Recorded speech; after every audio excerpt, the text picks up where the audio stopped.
we have so much to look forward to achieving together. Thank you again for visiting us today, and we thank all of our distinguished guests for joining us here on this very special occasion. Thank you.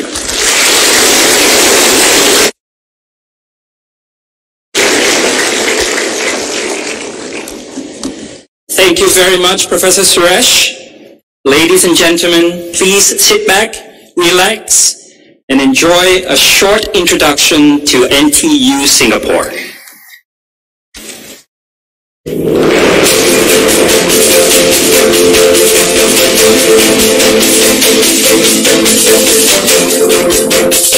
Nanyang Technological University, Singapore, is a world-leading research-intensive university. The growth of Asia has seen a rise in ambitious young Asian universities like NTU Singapore.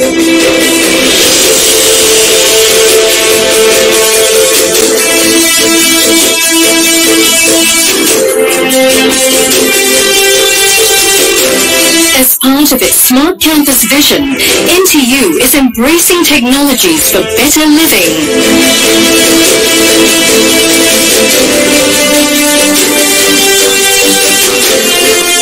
And learning.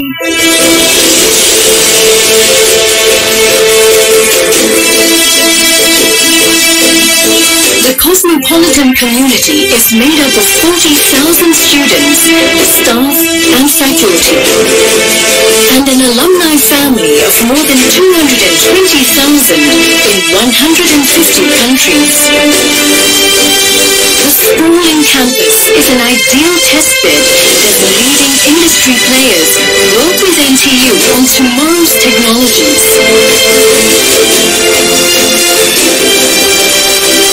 It has an ecosystem to support entrepreneurship and the translation of research into practical applications. NTU is globally recognized for its excellence in research and education in engineering, science, business, humanities, arts and social sciences, and education. Its joint medical school with Imperial College London has an innovative curriculum that draws on the strengths of both universities.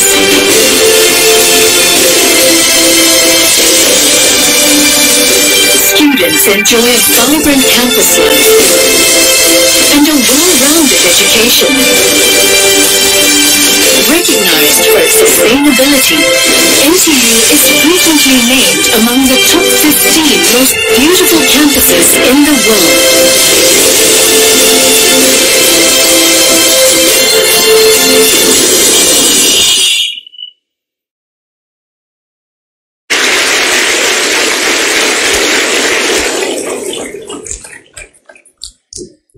Today, ladies and gentlemen, we will be witnessing the exchange of a number of academic agreements between NTU and our esteemed partners from India, as well as the presentation of a gift agreement and a certificate of appointment. Together, they will further strengthen NTU's already extensive engagement with India. May I now please invite Professor Suresh back on stage to officiate the presentation and exchange of agreements. Professor Suresh.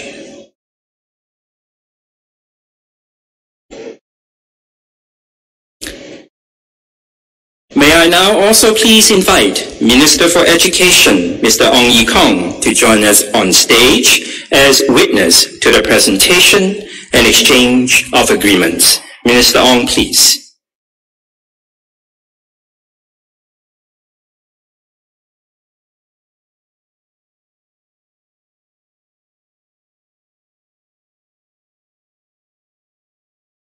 I now have the pleasure of inviting His Excellency Prime Minister Narendra Modi to join us on stage.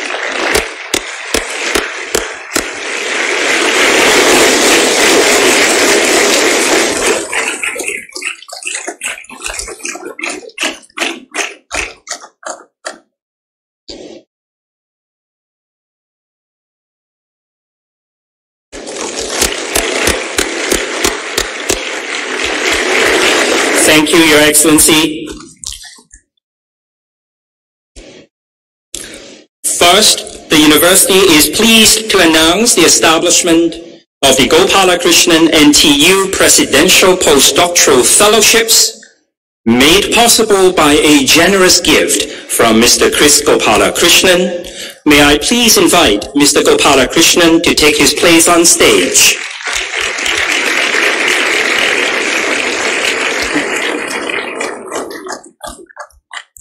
Through a gift of 4 million Singapore dollars from Mr. Gopalakrishnan, of which $2 million will be set aside for the Gopalakrishnan NTU Presidential Postdoctoral Fellowships, we are able to attract the brightest young scientists from around the world to pursue their research at NTU. May I please invite Mr. Gopalakrishnan to present the gift agreement to President Suresh.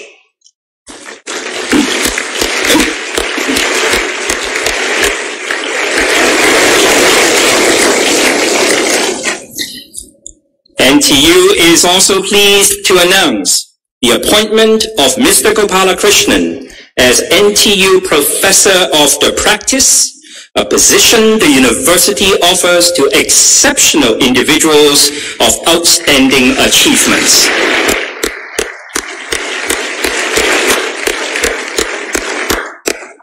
Thank you, Mr. Gopalakrishnan. Would you please kindly remain on stage?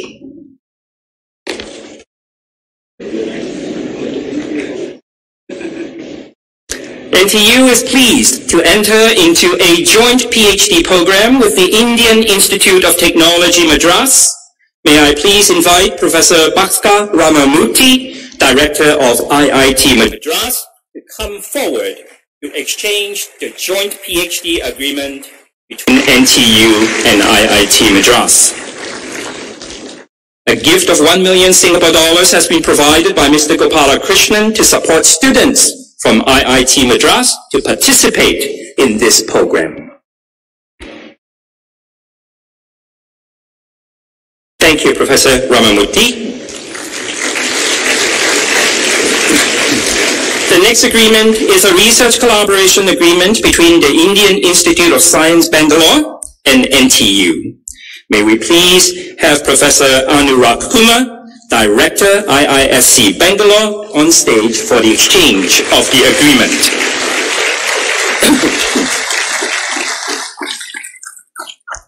A gift of 1 million Singapore dollars has also been provided by Mr. Gopalakrishnan to support students from IISc Bangalore to participate in this program. Thank you very much.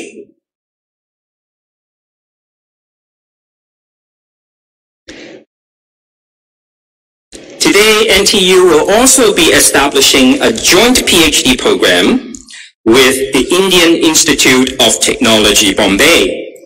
It is now my pleasure to invite Professor Davon Kakka, Director of IIT Bombay, to exchange the agreement with President Suresh.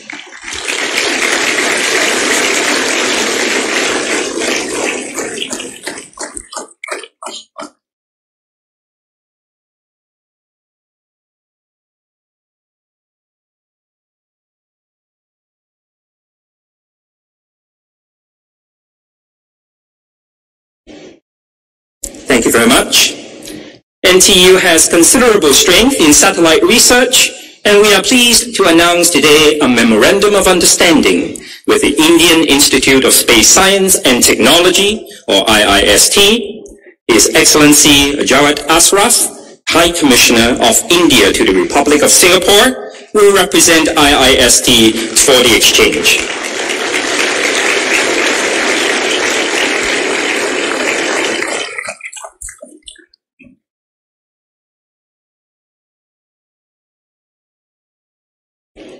Thank you, High Commissioner.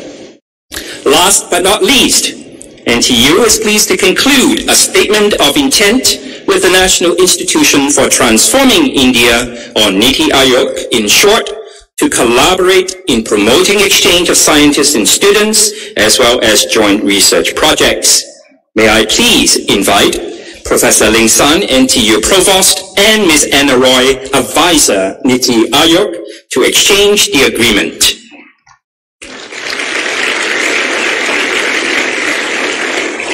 Niti Ayog is the leading think tank spearheading India's effort in developing a digital economy and knowledge society.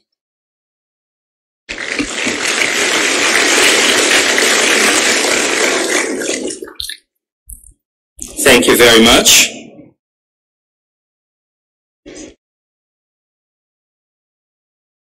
Your Excellency Prime Minister Modi and Professor Shiraj, would you please kindly take your seat on stage? And it is now my pleasure to invite Minister for Education, Mr. Ong Ye Kong, to present a formal introduction of His Excellency Narendra Modi. Minister Ong, please.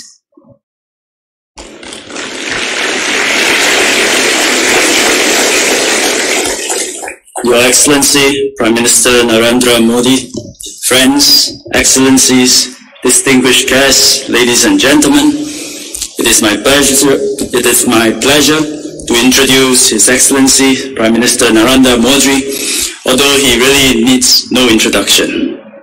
PM Modi is the 14th Prime Minister of India and has served as the Prime Minister of the world's largest democracy since 2014, after winning the largest democratic election in history when more than 550 million votes were cast in the Indian general election.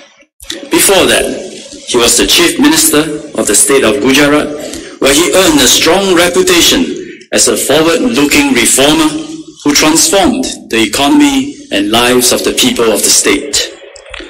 India is on the move. It is currently the world's fastest growing major economy. With some 1.3 billion people and a burgeoning young population, she is set to become the most populous nation on our planet in less than a decade. For centuries, it is at the heart of transoceanic commerce routes. Today, it is also a continent of creativity and innovation. India's position today is boosted by various reforms that have taken place under PM Modi's leadership. This includes streamlining a complex taxation system into the goods and services tax, a new bankruptcy law, a strong push for skills development, the implementation of Aadhaar, and the promotion of a digital economy. For example, the Digital India program, launched by the PM in 2015, seeks to transform India into a digitally empowered society and knowledge economy, benefited many people by creating more economic and educational opportunities. India and Singapore, we are steadfast partners. It is partly because of history, because of the way the fates of our nation were linked, and that part of Singapore has a strong cultural connection to India. It is also partly because of the future, for we share a common vision and aspiration for the world and the region we live in. We wish for peace and stability in the world, prosperity driven by mutually beneficial trade, investment, exchange of people, knowledge and ideas, growth that is inclusive and benefits the masses, technology that is working for us to make life better, and societies where diverse people can be themselves and yet live harmoniously together. Our common hopes for the future and our deep mutual respect for each other is probably why Singapore and India are strategic partners, a status brought about by PM Modi's last visit to Singapore in 2015. PM Modi, your sharp mind, humility, and life mission to give back to the community has inspired us to strive to learn from your leadership and your achievements. We are honored by your presence today at NTU, a young institution but with a long history and a center of innovation in Singapore. Earlier today, PM Modi suggested to PM Lee that between India and Singapore, we should gather our students and do a hackathon. Each country contribute a set of questions and two sets of students come together and try to solve each other's problems. And chances are they can come out with cheap, efficient, and effective solutions. It's a great idea, and I think we should gather all universities to do this. Prime Minister, it is now my pleasure to invite you to share your insights with us. Thank you.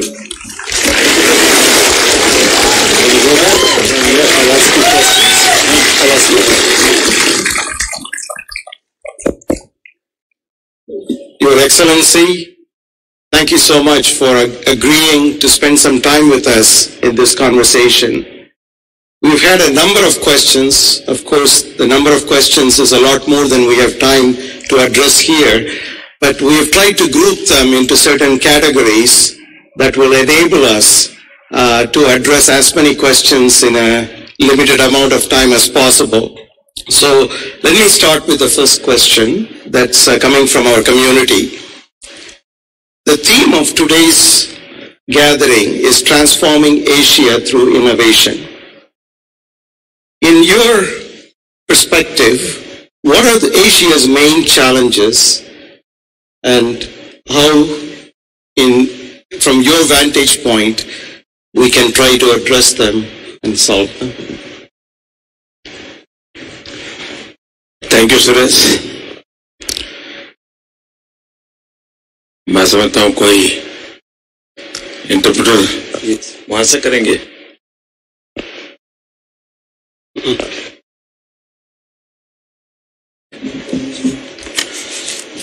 मैं सबसे पहले तो Singapore government को, NTU को और मेरे मित्र सुरेश को बहुत बहुत बधाई देता हूं इस उत्तम संस्था के निर्माण के लिए। और मैं जहां जितने लोगों से मेरा मिलना हुआ, कुछ ही समय था मेरे पास, जो कुछ भी मैंने देखा, एक प्रकार से बदलते हुए विश्व की उसमें एक झलक थी। और आप इनोवेशन कर रहे हैं ऐसा नहीं है, आप एक नए विश्व का गर्भाधान कर रहे हैं। मैं आप सबको बहुत बधाई देता हूं।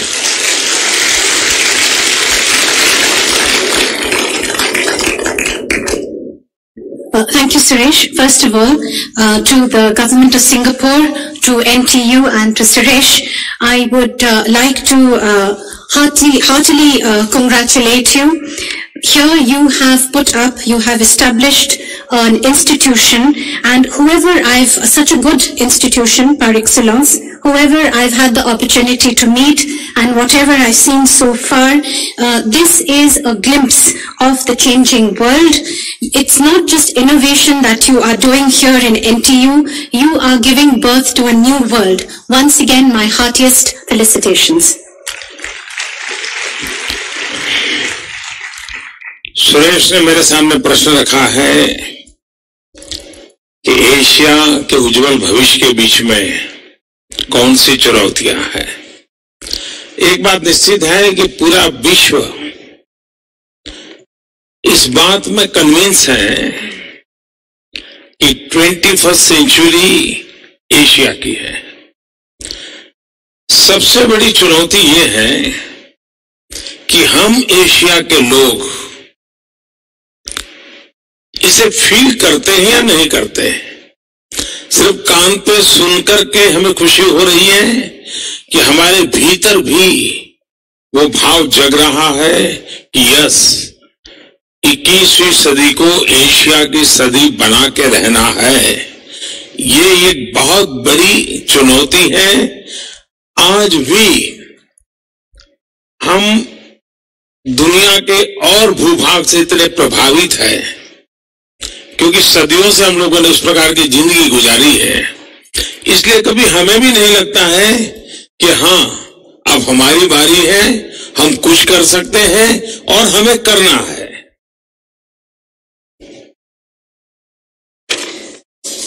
The question that was posed to me by Suresh was the the main challenges, Asia's main challenges, and how can we resolve them. First of all, I think the biggest challenge before us is that the 21st century belongs to Asia. And do we really feel this ourselves? Do we have this sentiment? I think that is the biggest challenge. Because in this part of the world, we have been so much impressed by the rest of the world that we do not feel that now it is our turn. Asia has seen the maximum rise in prosperity, opportunity, and freedom in the world. Japan led the process, Asian tigers followed. China has become a major economy, and it is India's turn to sustain progress now. Yet Asia has many common challenges. South Asia, Southeast Asia in particular have similar strengths and opportunities, weaknesses and challenges. There are the following challenges that are common: skills for the digital age, creating adequate jobs in the age of digital disruption, agricultural productivity, water, pollution, rapid and mass urbanization, sustainable habitats and affordable housing, climate change, protection of biodiversity, building sustainable infrastructure, affordable healthcare, protecting our ocean or blue economy. These challenges require collaboration among governments, universities and laboratories. Policy interventions are important. A lot of finance would be needed, but given the scale and magnitude, we need innovation and technology to address these challenges. These should be the priorities for our government. जिस प्रकार से हमारे सामने challenges है, अगर हम हिसाब लगाएं तो अपॉर्चुनिटी ज्यादा है। कम से कम कॉन्फ्लिक्ट वाला हमारा ये क्षेत्र है। हम सांस्कृतिक रूप से हजारों साल से निकट रहे हैं। पिछले दिनों में चीन के राष्ट्रपति से मिलने का अवसर मिला। पहली बार हमारी इनफॉर्मल समिट था। हम दो ही थे, घंटों तक साथ रहे, कोई एजेंडा नहीं था। टहलते, घूमते, फिरते, बैठते, उठते, बातें कर रहे थे। और मैंने उन्हें एक डॉक्यूमेंट दिया। अमेरिकन यूनिवर्सिटी ने 2000 साल के आर्थिक विकास यात्रा का एक खाका तैयार किया है, रिसर्च किया है। और उसमें बड़ा इंटरेस्टिंग फाइंडिंग है कि पिछले 2000 साल में 1600 साल दुनिया की जीडीपी में 50% कंट्रीब्यूशन चाइना और इंडिया का था। 50% कंट्रीब्यूशन। और 1600 साल, सिर्फ 300 साल ही पश्चिम की तरफ से उसका प्रभाव बढ़ा। 2000 साल में 1600 साल दो देशों का 50% जीडीपी कंट्रीब्यूशन हो और 1600 साल में कोई कॉन्फ्लिक्ट नहीं था। ये अपने आप में इतना बड़ा मैसेज देता है कि विदाउट एनी कॉन्फ्लिक्ट, आंतरिक संकटों से मुक्त होकर के ये इंटरकनेक्टेड हमारा जो जीवन है उसको अगर हम अपॉर्चुनिटी के रूप में कन्वर्ट करें तो हम फिर एक बार पूरे विश्व की मानव जाति की शांति और सद्भावना के साथ इतना बड़ा कंट्रीब्यूशन कर सकते हैं।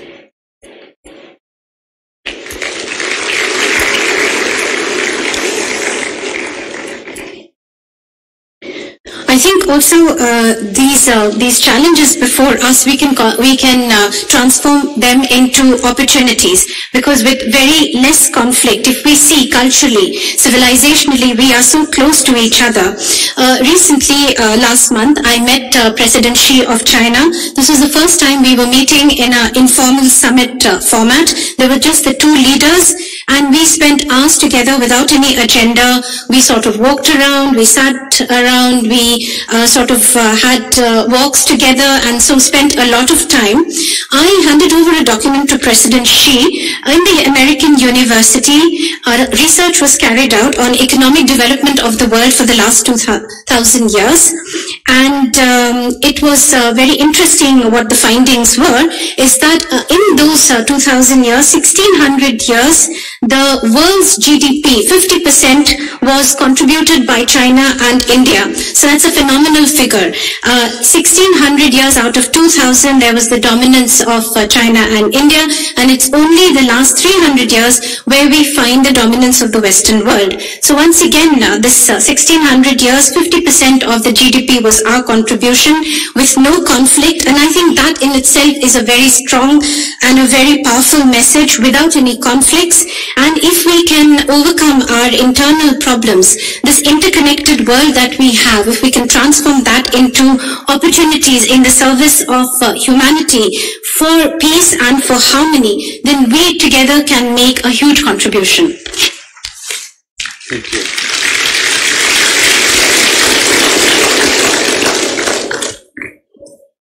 Thank you, Modi ji. Another set of questions from a number of people focuses on a related theme. You place a lot of emphasis on science, technology, and innovation for India's transformation. What are the areas in which technology is helping India's development, say in the next few years? You are known to have special interest in the use of space technology for development as well. What role do you see for space technology for human welfare and development? मैं समझता हूं कि जो good governance की चर्चा हो रही है, गुड गवर्नेंस में स्पेस टेक्नोलॉजी बहुत कंट्रीब्यूट कर सकती है और कॉमन मैन के गुड्स के लिए, सामान्य मानवी की जिंदगी में बदलाव लाने के लिए स्पेस टेक्नोलॉजी का बहुत सहज उपयोग हो सकता है। आज हम देखते हैं स्पेस टेक्नोलॉजी के कारण वेदर प्रेडिक्शन में we are very very near to 100% prediction.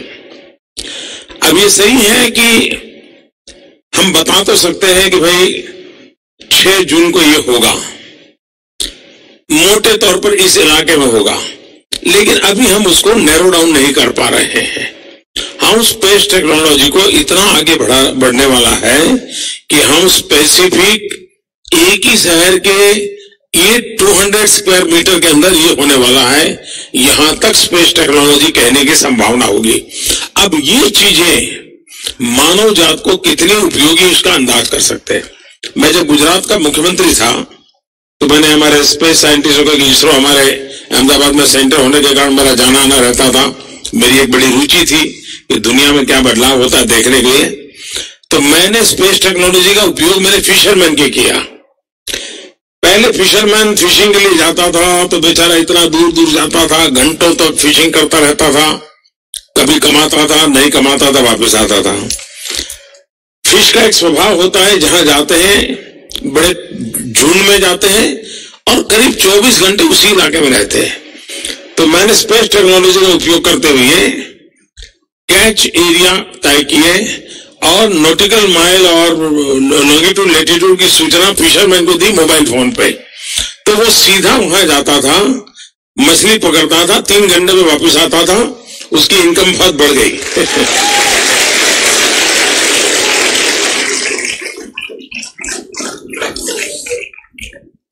I feel that in good governance, all these discussions that are taking place nowadays, there is a tremendous contribution that space technology can make. It can transform the life of the common man, and it's very easy to see the uses of space technology in our everyday life. Today, space technology is being used for weather prediction. Almost we are there at 100% correct prediction. We can predict, for instance, on the 6th of June in a particular area, something is going to happen, but the challenge remains that we need to now narrow down that area. And in the times to come, India is going to make so much progress in space technology that in a particular city we'll be able to predict to the 200 square meter prediction what is going to happen, at least the prediction, the possibility. So one can imagine the immense possibilities and use for this in the service of mankind. When I was the Gujarat Chief Minister, the chairman of ISRO often used to come come to Ahmedabad, and I was always interested to know what was happening, the latest technologies.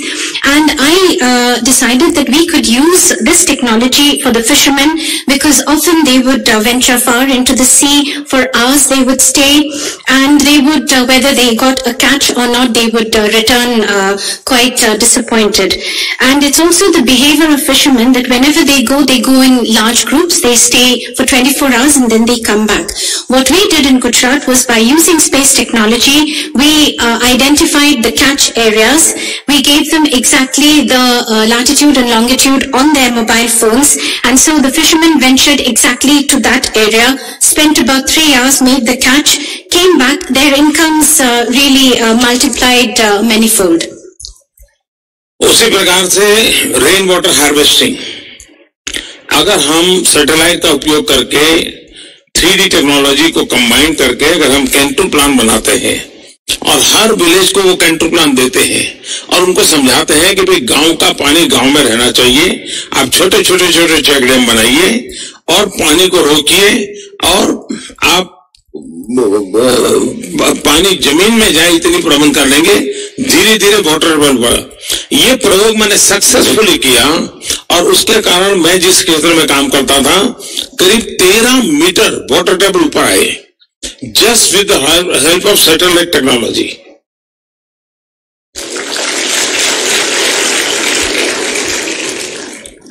Similarly, as far as rainwater harvesting is concerned, the combination of satellite technology and 3D imaging, I was able to convince the villagers and explain to them how they could conserve water, how they could use rainwater and stop its wastage.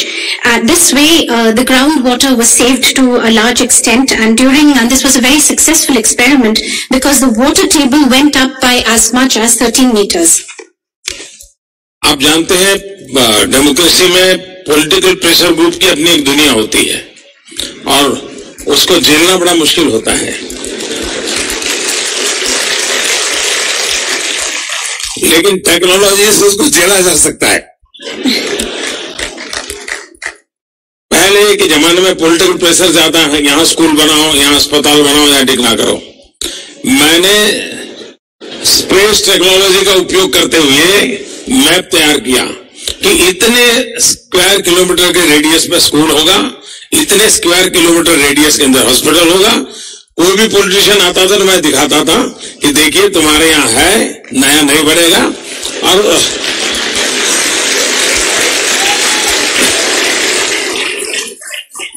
उसका परिणाम हुआ कि सब दूर समान रूप से development में डिसीजन मेकिंग प्रोसेस में टेक्नोलॉजी बहुत बड़ी मदद करती है, चाहे वो रोड बनाना हो, अस्पताल बनाना हो, स्कूल बनाना हो, कोई भी व्यवस्था खड़ी करनी है तो आप सैटेलाइट का मदद लेकर के बहुत आसानी से प्लानिंग कर सकते हैं।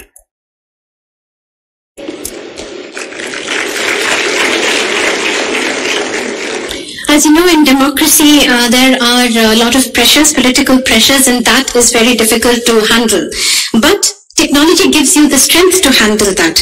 And whenever there would be political pressure to have establish a school somewhere, university, a hospital, etc., there I used technology, and with the help of space technology, I mapped out areas and determined how much square kilometer radius a school or a hospital should have.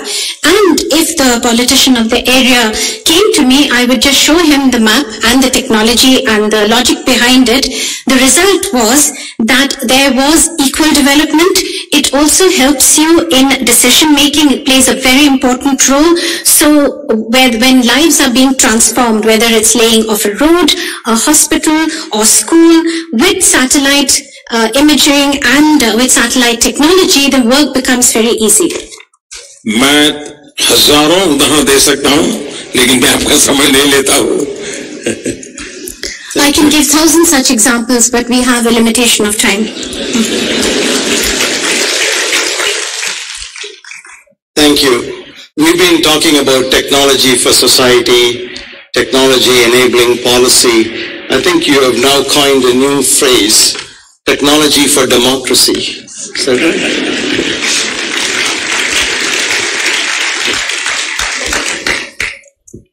India has a very long and deep tradition. Mr. Prime Minister, in your view, what is the role of tradition, heritage, and study of humanities in the technological age? Do you see any conflict between tradition on the one hand and globalization and modernization on the other hand? अगर technology को कोई अपना हथियार बना देता है तो वो कॉन्फ्लिक्ट को जन्म देता है, संकट को न्योता देता है। लेकिन अगर इनोवेशन, टेक्नोलॉजी अगर dedicated to the human values है तो वो मानव जात की एक बहुत बड़ी ताकत बन सकता है। हमने अपनी जीवन यात्रा अगर हम पत्थर युग से शुरू करें तो आज तक हम जहां पहुंचे हैं, हमें यहां पहुंचाने में हर युग में इनोवेशन ने, टेक्नोलॉजी ने कोई न कोई रोल प्ले किया है जिसने हमें यहां पहुंचाया है। और इन सब के अंदर एथिक्स, वैल्यूज, ह्यूमैनिटी ये इनबिल्ट था। आगे भी उन्हीं वैल्यूज को लेकर के अगर हम चलते हैं तो जो भी जिस स्केल पे आज इनोवेशन हो रहा है, जीवन के हर क्षेत्र में जिस प्रकार से टेक्नोलॉजी रोल कर रही है, ये मानव जात की ताकत को बढ़ाएगी। और जब नेचुरल रिसोर्सेज कम हो रहे हैं, हमारे लिए सबसे बड़ी चुनौती बन रही है, तब ऑल्टरनेट सोर्स ऑफ एनर्जी, और सिर्फ एनर्जी है not in the sense of electricity, जीवन के हर क्षेत्र की एनर्जी हमें नई टेक्नोलॉजी और इनोवेशन से इवॉल्व करना होगा जो मानव जात की रिक्वायरमेंट को पूरा करे।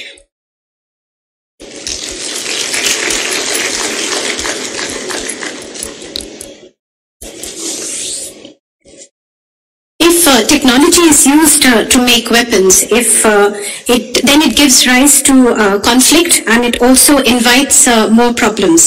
But if innovation and technology are combined with human values, then in the service of humanity, the kind of force multiplier that it has cannot be imagined. Our life started with the Stone Age, and we have reached here today. In every age, as we went through the centuries, there was innovation, but in all this, at the heart of it was also ethics, values, and human values. This was inherently inbuilt in our story of civilization. And in the future too, if we can combine these intrinsic values, the scale at which the world is changing today, technology can contribute in a big way when it's also combined with values. When natural resources deplete and we look at alternative sources, energy, and here I'm not talking about energy in terms of electricity, but of life energy, then it is through innovation, through technology, that we can evolve and we can respond to the needs and requirements of mankind. मैं एक छोटा सा अनुभव बताता हूं आपको। एक जमाने में एक छोटा सा इक्विपमेंट आता था, मैं नाम तो भूल गया उसका, जिसमें मैसेजिंग आता था।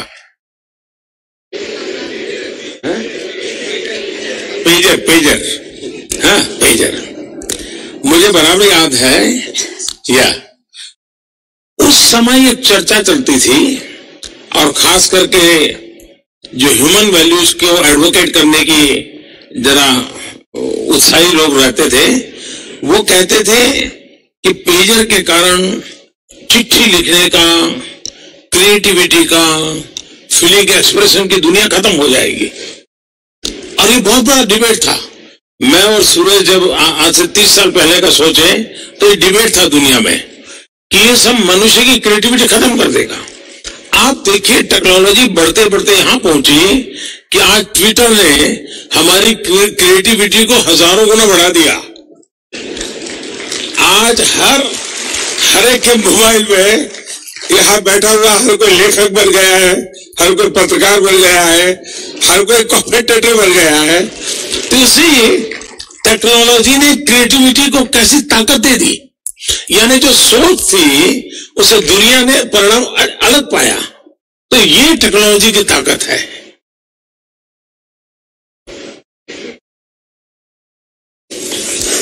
I'll just share a small experience with you.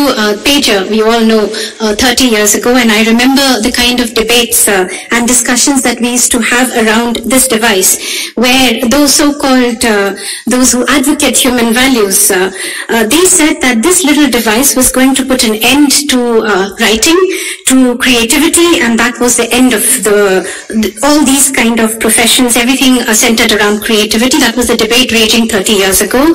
But what do we see? We see that with technology having come forward and progressed by leaps and bounds, it hasn't diminished creativity in any way. It has only contributed further to creativity finding full flowering. For instance, in tweets. Today, everyone has become a writer, has become a journalist. And I think technology has given strength to creativity. So what was thought and what the reality is completely different, and this is the strength of technology. Thank you. We are in the very early stages of the fourth industrial revolution, when automation is growing rapidly, and there is understandable fear around the world that this revolution is going to disrupt jobs, eliminate many routine jobs, especially for a developing country like India with a large population, a diverse country.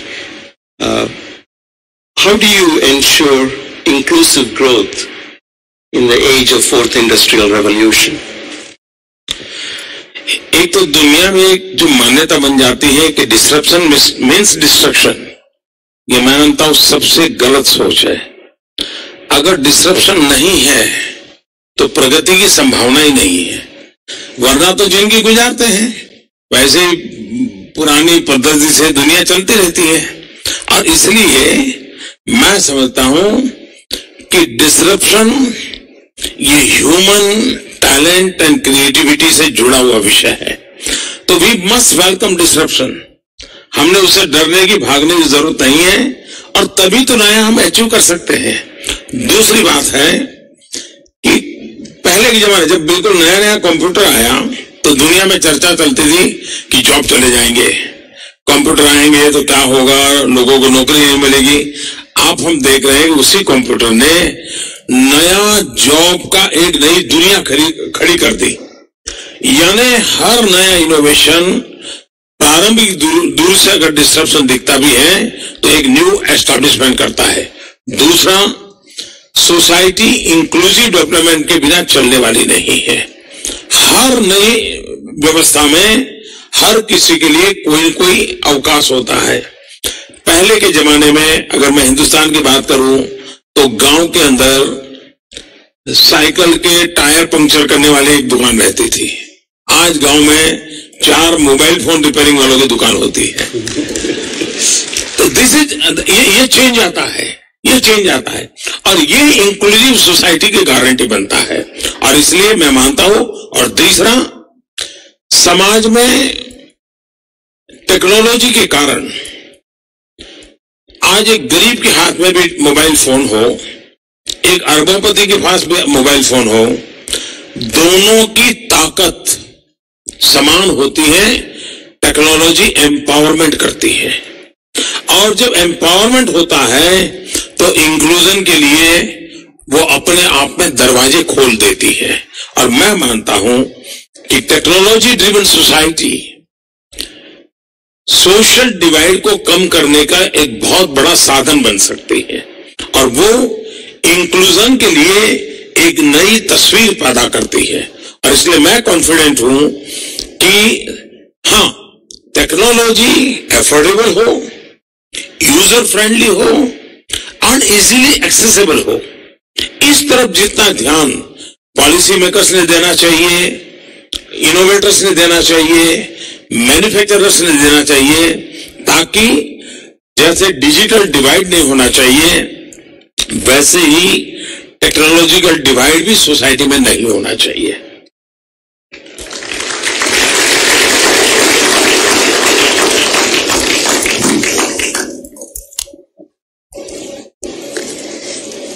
First of all, I think this whole discussion and this benchmark that we have in the world that disruption means destruction, I think that's completely wrong. There cannot be any progress. In fact, disruption gives rise to new steps of development, and if we didn't have disruption, then we would continue with our old routine lives.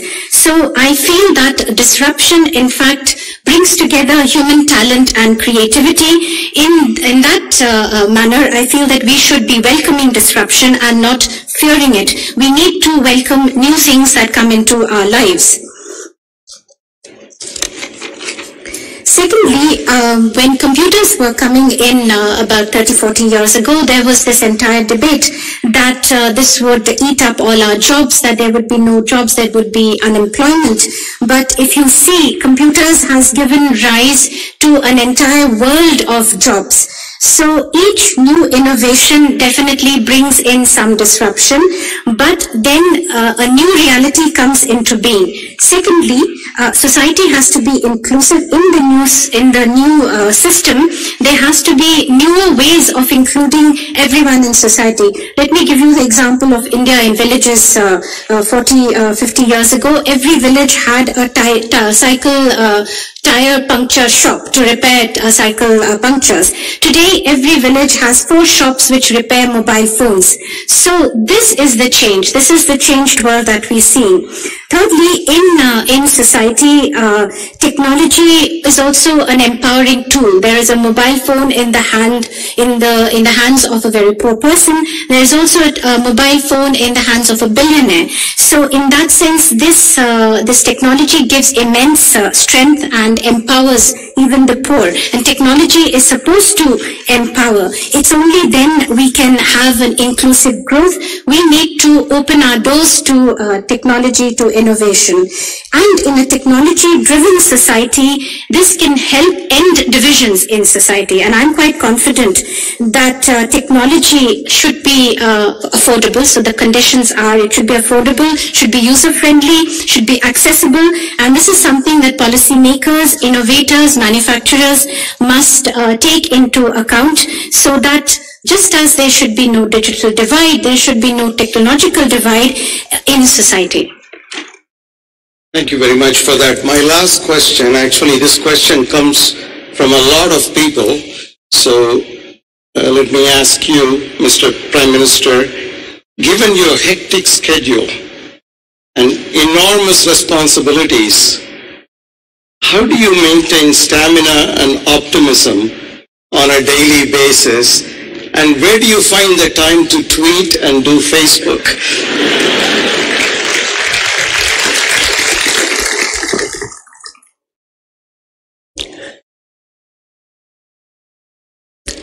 जब मैं दुनिया को देखता हूं, मैं कभी मेरे देश की सेना के जवान को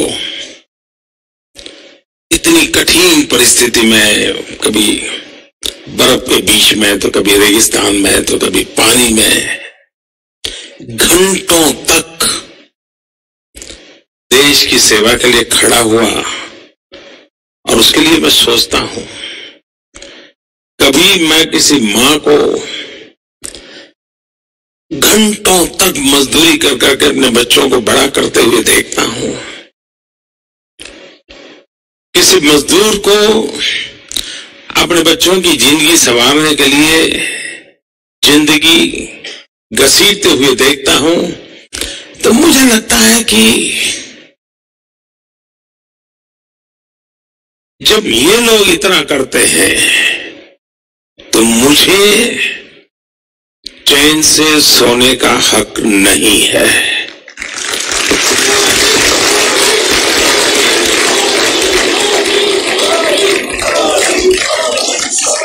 ये कॉमन मैन मेरा इंस्पिरेशन है, और इसलिए बिना थके, बिना रुके, आपको जानकर के जरूर आश्चर्य होगा, मैं 2001 से प्रत्यक्ष इस प्रकार की लाइमलाइट की लाइफ में आया हूं।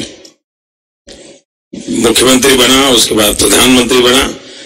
मेरी जिंदगी तो पहले भी ऐसी ही थी, लेकिन 2001 के बाद कैमरा मेरे सामने आया और दुनिया को पता चले कि ऐसी भी कोई जिंदगी होती है। लेकिन अगर मैं 2001 से अब तक देखूं, मैंने अभी तक 15 मिनट वैकेशन नहीं लिया है 2001 से आज तक। और फिर इसके लिए अपने आप को फिट रखना, और फिट रखने में जितना शरीर को ठीक रखना महत्व है, उतना मन को भी है। अगर हम अपने आप को डिटेच रखते हैं, किसी बात का मोह नहीं रखते हैं, मैं समझता हूं बहुत आराम से आप जिंदगी के निर्णय कर सकते हैं। किसी भी प्रकार के बर्डन के बिना आप आगे चलते चले जाते हैं।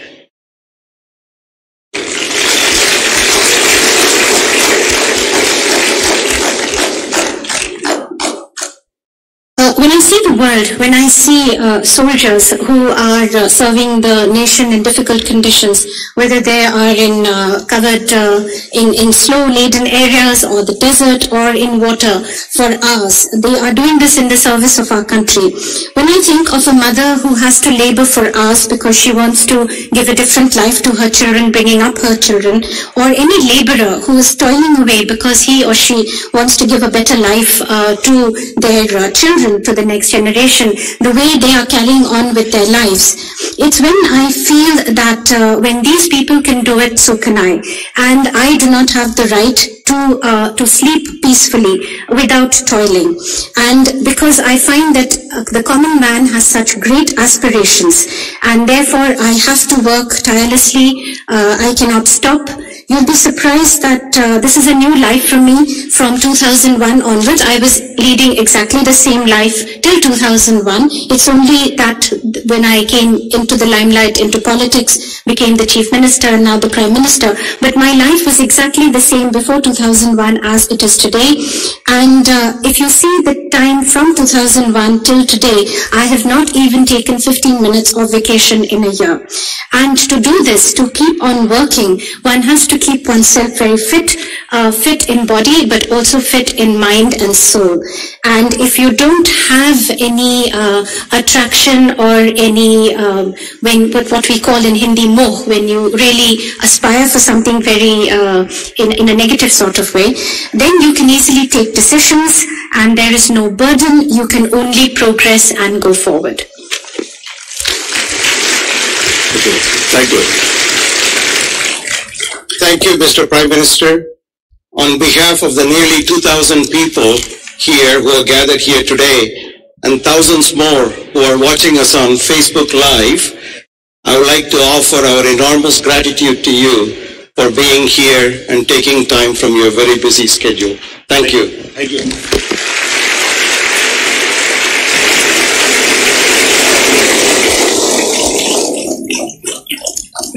Thank you, Your Excellency Narendra Modi, for sharing your astute observations of the changing global landscape and the valuable opportunity to learn from your experience. We would also like to thank Minister Ong for gracing the ceremony.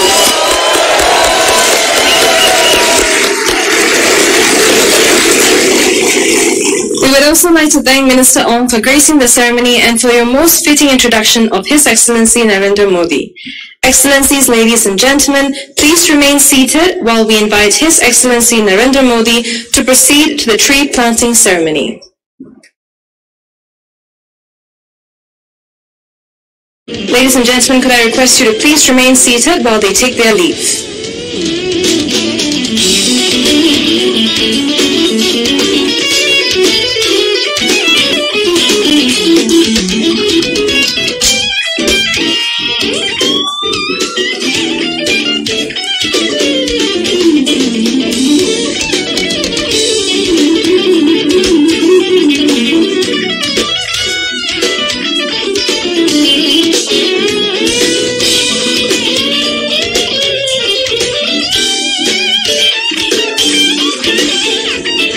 Ladies and gentlemen, please remain at Nanyang Auditorium to watch the proceedings. Guests at the lecture theatres are also requested to remain seated to watch the live stream of the tree planting ceremony, which will commence shortly.